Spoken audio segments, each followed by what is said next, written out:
વડોદરા શહેરની સૌથી મોટી સરકારી hospital sir Sayajirao general hospital ખાતે સિક્યુરિટી સ્ટાફની હાજરીમાં જ મારામારીના દ્રશ્યો સામે આવતા સુરક્ષા વ્યવસ્થાને લઈને ગંભીર સવાલો ઊભા થયા છે.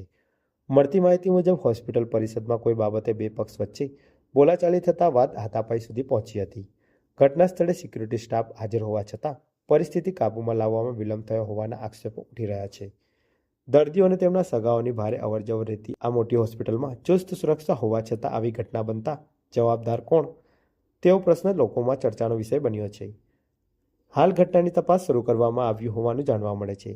પોલીસ પ્રશાસન દ્વારા ભવિષ્યમાં આવી ઘટનાઓ ન બને તે માટે વધુ કડક પગલાં લેવામાં આવશે કે કેમ તે અંગે લોકોની નજર તંત્ર પર ટાકેલી છે.